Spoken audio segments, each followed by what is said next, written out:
Aaron David Miller is a former U.S. Middle East negotiator who worked for Republican and Democratic secretaries of state and who knew Shimon Peres personally. He is joining us on the telephone. Aaron, a towering figure, not just in Israeli politics, but in world politics. No doubt. And given the leadership vacuum throughout the Middle East and in Israel as well, Shimon Peres' passing is going to be marked, I think, by a huge vacuum. He, together with Ariel Sharon, were the last two members of the founding generation. Israeli political leadership has now passed to a younger generation who seem to lack the confidence, the authority, and the authenticity of Peres, Rabin, Menachem Begin, and of course, Israel's greatest prime minister, David Ben-Gurion. I interviewed Peres on the occasion of his 90th birthday, and I asked him what it takes to be a good leader, and he said, if you want to be a leader, you have to serve, because what you can achieve by goodwill, you cannot achieve by power. And if you look at Peres' career, it's remarkable. It's intertwined, literally, with the story of the modern state of Israel, almost from its inception. He was a member of the Knesset for 48 years, longer than any other serving Knesset member. He served 12 cabinets, including finance, defense, foreign minister. And, of course, in 2007, he was elected as Israel's ninth president. Never got to be prime minister, at least by his own personal mandate. He served in a rotation, and then he inherited Rabin's post temporarily after the assassination. But still, his legacy, I think, in peacemaking and as well as in building Israel's defense and security establishment is really quite remarkable.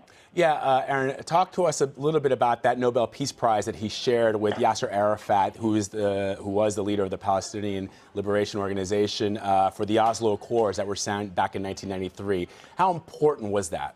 I think to Peres personally, certainly, it was remarkable. Menachem Begin had been responsible for peace with Egypt, and of course, Yitzhak Rabin would be responsible for peace with Jordan. I think Peres saw his role.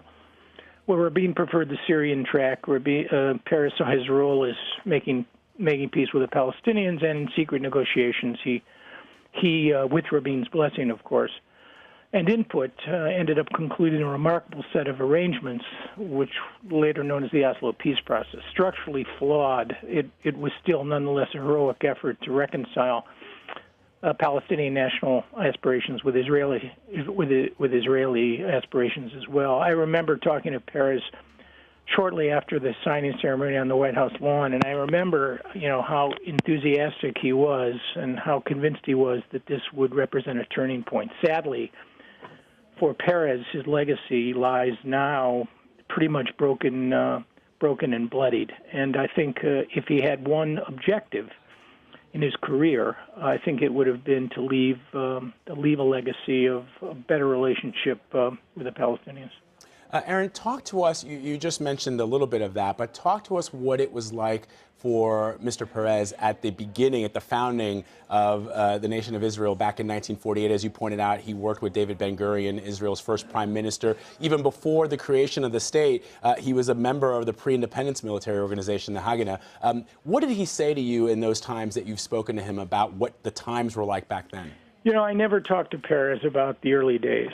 I can only attest to a meeting or breakfast I attended at Sharon's farm in 2002 when former Special Envoy Anthony Zinni and I were charged with trying to negotiate a ceasefire between Sharon and Arafat. And I remember watching and listening to Ariel Sharon and Peres talk about the old days. And what was so remarkable, here you have two men of different temperament and certainly of different political persuasions, kind of united in the reality that the two of them had witnessed and seen just about everything. They were not members, essentially.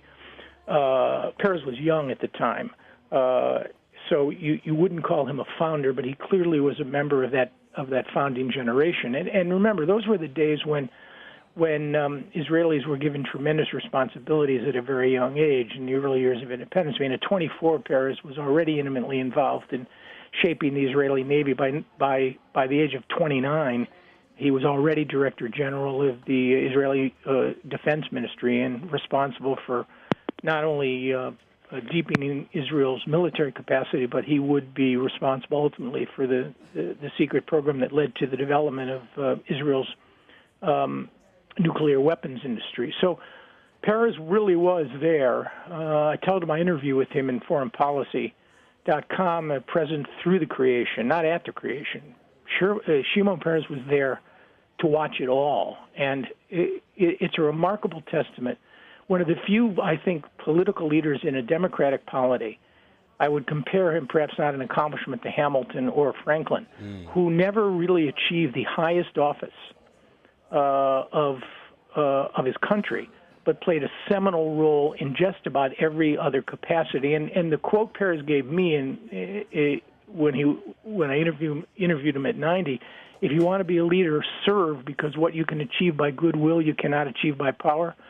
Peres really was denied what I think he wanted most, other than to leave a legacy of peacemaking.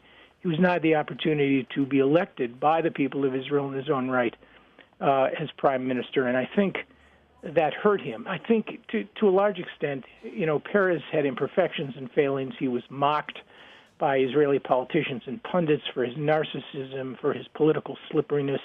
A lot of that image softened, though, when he became president of the state in 2007. His prudence, his wisdom, his capacity to represent Israel abroad at a time of great uncertainty, I think, in some respects, charmed a nation. And whether he became the grandfather of that nation is highly arguable. But I think he's going to be mourned and missed, because if at any time in the history of his country that country needed his wisdom and prudence, they need it now. And I wonder, though, as well, Aaron, give us a sense of what it was like after the assassination of Yitzhak Rabin back in 1995, and he then took on the mantle of prime minister for a nation that was severely was in mourning. You could look for comparisons in American politics. You can look at the Rabin assassination, perhaps. I mean, Israel had never had an assassinated leader before Rabin, at least a prime minister. We had lost several American presidents before Jack Kennedy was killed. But, he did in some respects try to play Johnson to, not consciously, but perhaps reflected Johnson's efforts to continue, let us continue, Johnson said, to try to implement the legacy of the martyred president. Johnson did an extraordinary job, and Peres did too. And in a way, he and Rabin were desperate rivals for so many years. And I think certainly on that final night, they had come together in the interests of political harmony and peacemaking. And I think Peres, perhaps to a fault, rather than call for early elections, which he probably would have won in the wake of a martyred prime minister, with the momentum and the sympathies of the country on his side, he deferred his political instincts and waited. And that delay probably cost him, because ultimately, as you know, he would lose the election to the current prime minister, Benjamin Netanyahu. So the one instance when Peres's more ennobling instincts triumphed over his political ones, I think cost him dearly. And who knows? The future of the state of Israel might have taken a different turn had Peres declared himself a candidate in the early months of 1996 instead of waiting. Aaron David Miller, thank you so much for your beautiful eulogy and your insights, your valuable insights into this towering figure. We appreciate it. Pleasure. Thanks so much.